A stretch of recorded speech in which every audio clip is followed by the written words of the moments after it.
Good afternoon to all.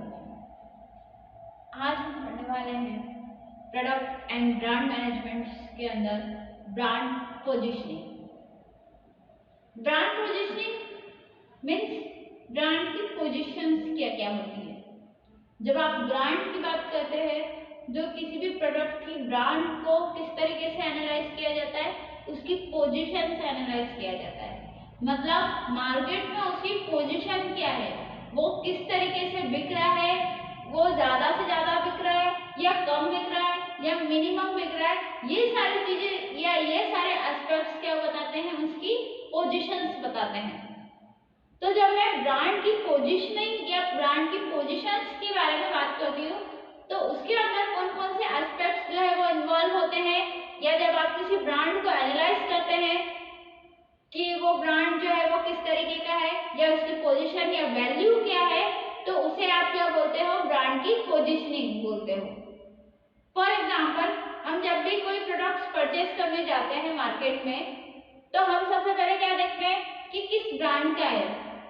अगर वो branded company का है, साथ ही साथ वो ब्रांड्स जो है वो ज्यादा बिक रहे हैं, तो हम हमेशा वही ब्रांड की चीजें परचेज करते हैं जो कि ब्रांड क्या करता है, ज्यादा सालों से चल रहा है या जिसके ऊपर हमारा ट्रस्ट जो है वो सालों से बना हुआ है। लाइक जब हम आप अभी कोल्ड ड्रिंक्स आप परचेज करने जाते हो, अभी विंटर सीजन में जब आप कोल्ड ड्रिंक्स परचेज करने जाते हो, तो आजकल जो है वो बहुत सारे कोल्ड ड्रिंक्स अवेलेबल हो गए हैं मार्केट में, बट फिर भी आप जो है वो किसके तरफ जाओगे, जो बहुत सालों से बिक रहा है। लाइक अगर मैं बात करूँ तो आजकल बहुत अदर कोल्ड ड्रिंक्स जो है मार्केट में अवेलेबल है, वेस्लिन हो गया, जॉय हो गया, और भी अदर कोल्ड ड्रिंक्स, आयुर हो गया, ये सारे कोल्ड ड्रिंक्स क्या है, न्यू है। बट जो बोरोप्लस या बोरोलिन है, वो क्या एज कम्पेयर टू है, इनके कंपैरिजन में बोरोप्लस एंड बोरोलिन बहुत पुराने प्रोडक्ट्स है, और विंटर्स में अधिकतर वही प्रोडक्ट्स जो है वो मार्केट में बिकते हैं। तो वो ज्यादा क्यों बिकते हैं, हम कभी भी अगर मार्केट में खरीदने जाते हैं तो हम छोटा से छोटा पैकेट भी उसी का लेकर आएंगे। बोरोप्लस का आपको 5 रुपीज का पैकेट भी जो है वो अवेलेबल होता है, 10 रुपीज का भी अवेलेबल होता है, और उससे भी।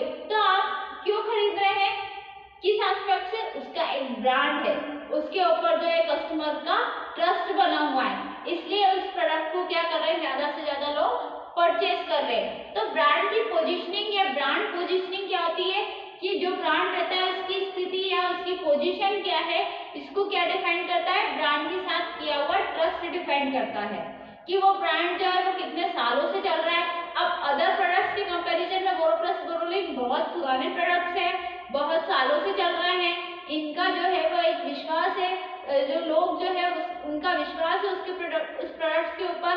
तो ये सारी एस्पेक्ट्स जो है वो ब्रांड की पोजीशनिंग को बताते हैं। तो इनके थ्रू ही आप किसी ब्रांड की पोजीशंस को बता सकते हैं या उसकी वैल्यू को डिफाइन कर सकते हैं। नेक्स्ट हम फिर बात करेंगे कि ब्रांड पोजीशनिंग के अंदर कौन कौन से फैक्टर्स या कौन कौन सी थिंग्स एलिमेंट्स जो है वो इन्वॉल्व होते हैं। तो फर्स्ट है, it is a unique, distinctive and competitors. जब आप ब्रांड की पोजीशन की बात करते हो तो आपकी ब्रांड की पोजीशन कैसी होनी चाहिए, यूनिक, मतलब कि सबसे अलग हटकर होनी चाहिए। डिस्टिंक्टिव मतलब विशिष्ट होनी चाहिए, कुछ ऐसा उसमें अलग होना चाहिए जो कि उसको क्या करे, विशिष्ट बनाए, जिससे कस्टमर जो है उसी प्रोडक्ट को परचेज करे।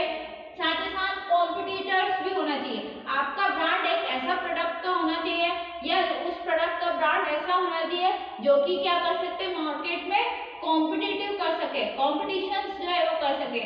मान लीजिए जो अदर प्रोडक्ट्स आया, अब जो ये न्यू प्रोडक्ट्स जो आ रहे हैं उसके कंपैरिजन में, अभी मैंने आपको एक एग्जांपल दिया था कि बोरोप्लस जो है वो बहुत पुराना प्रोडक्ट है, उसके कंपैरिजन में जब न्यू प्रोडक्ट्स आ रहे हैं तो वो क्या है, एक कंपटीशन दे रहा है, जो न्यू प्रोडक्ट्स आ रहे हैं उनको भी कंपटीशन दे रहा है। क्यों, क्योंकि उसका ब्रांड का क्या है, उसने ट्रस्ट जनरेट कर रखा है, उसकी एक ब्रांड की पोजीशन है, उसके एक ब्रांड की वैल्यू है।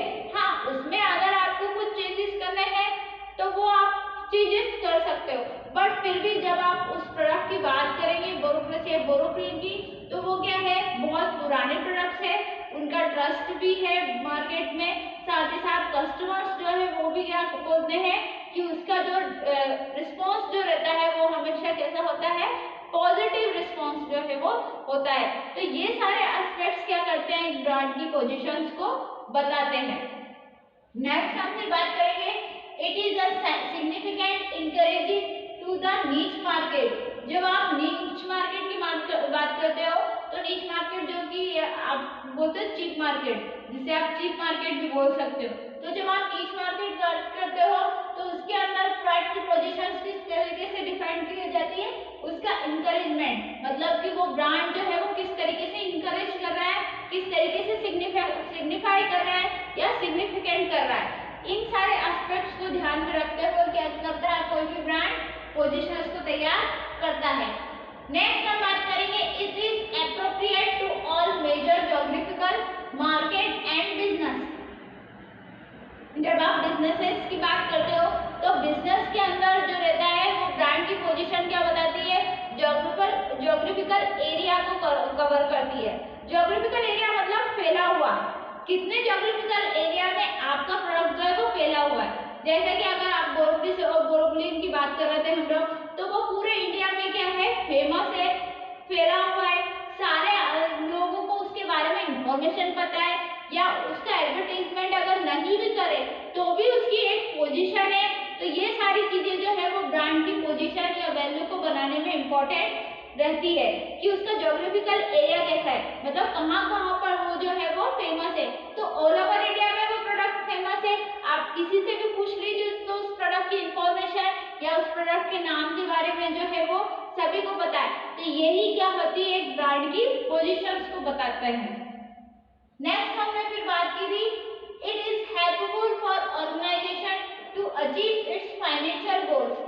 अब जब आप ब्रांड की पोजीशंस की बात करते हो तो ब्रांड की पोजीशंस क्या कहलाती है, किसी भी ब्रांड की पोजीशंस जो रहती है वो किसी ऑर्गेनाइजेशन के फाइनेंशियल गोल को भी पूरा करने में मदद करती है। कैसे, फॉर एग्जांपल मैं एक बिजनेसमैन हूँ, मेरा एक ब्रांडेड प्रोडक्ट जो है वो मार्केट में अच्छी पोजीशन पर है, अच्छे उस पर बिक रहा है, उसकी कॉस्ट भी अच्छी, प्राइस भी मैंने अच्छा खासा रखा है, ना ज़्यादा हाई ना ज़्यादा लो, मिनिमम प्राइस पे वो प्रोडक्ट बिक रहा है, उसकी पोजीशंस भी अच्छी है।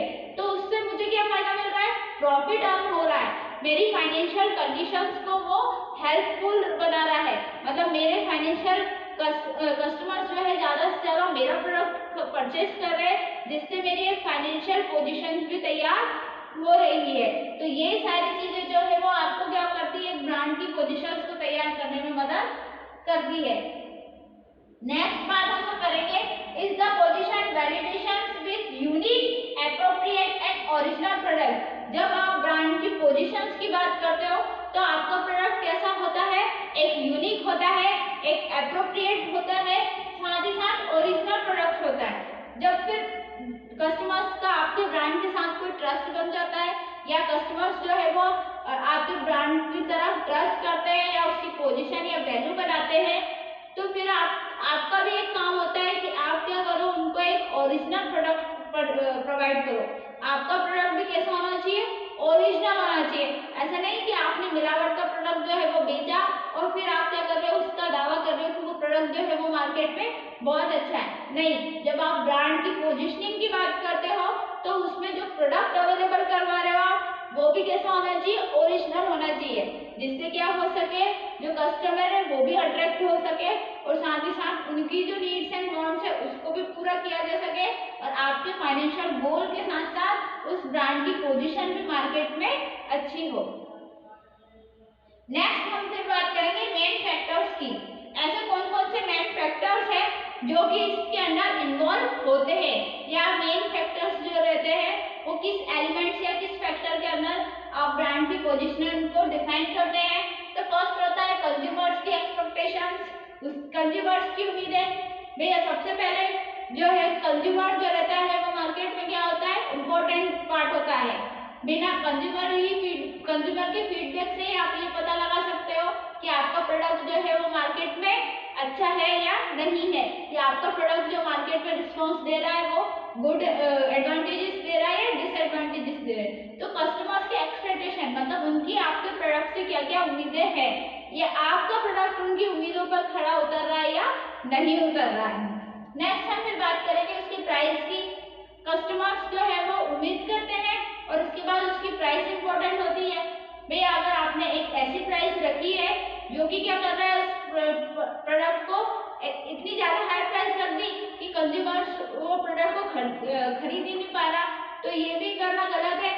साथ ही साथ अगर इतनी कम प्राइस रख दी तो फिर कस्टमर सोचेगा कि ये प्रोडक्ट खराब होगा तभी तो इतना सस्ते में बिक रहा है। तो इसलिए ऐसी प्राइसिंग स्ट्रेटेजी अपनाइए या ऐसी प्राइसिंग रखिए उस प्रोडक्ट की जिससे उस कंज्यूमर का विश्वास भी हो और साथ ही साथ उसका क्या हो एक पोजीशन बने उस ब्रांड की। तो ये सारे फैक्टर्स भी इन्वॉल्व होते हैं। साथ ही बात करेंगे थर्ड कॉम्पिटिटिव फैक्टर्स। आपका प्रोडक्ट कैसा होना चाहिए, कॉम्पिटिशंस देने वाला होना चाहिए। जब आप ब्रांड्स की बात करते हो तो ब्रांड्स के अंदर बहुत सारे कॉम्पिटिशंस हमेशा होते रहते हैं। प्रोडक्ट्स के अंदर कॉम्पिटिशंस नहीं होते पर ब्रांड्स के अंदर कॉम्पिटिशंस बहुत होते हैं। तो हम यहाँ पर बात कर रहे हैं ब्रांड की पोजीशनिंग की, कि मतलब जो ब्रांड है उसकी पोजीशंस क्या होती है या ब्रांड की पोजीशन आप किस किस बेसिस पर एनालाइज कर सकते हैं। तो फर्स्ट होता है उसके कॉम्पिटिटिव फैक्टर्स के ऊपर, मतलब आपका प्रोडक्ट जो है वो मार्केट में ऐसा अवेलेबल होना चाहिए जिससे क्या हो सके कंपटीशन जो है वो भी करता रहे और फेल उनके आगे नहीं हो। अगर वो प्रोडक्ट फेल हो गया इसका मतलब वो मार्केट से क्या हो जाएगा, डिस्ट्रॉय हो जाएगा। फिर नेक्स्ट कंज्यूमर परसेप्शन। अभी हमने बात की थी कंज्यूमर का परसेप्शन, मतलब कंज्यूमर का अनुभव उस प्रोडक्ट के लिए कैसा है या कंज्यूमर जो है उस प्रोडक्ट से उसका रिस्पॉन्स या रिजल्ट जो है उसे वापस कितना मिला है। तो ये सारे एस्पेक्ट्स जो है वो ब्रांड की पोजीशनिंग बताने में वर्क करते हैं। तो आज हमने पढ़ा कि ब्रांड की पोजीशनिंग क्या होती है, मतलब ब्रांड की जब आप स्थितिकरण जिसे आप हिंदी में बोलते हो कि ब्रांड की स्थिति बताता है कि ब्रांड जो है वो मार्केट में किस उस पर है, क्या उसकी वैल्यू है, कैसे उसकी वैल्यू जो है वो डिफाइन की जाती है।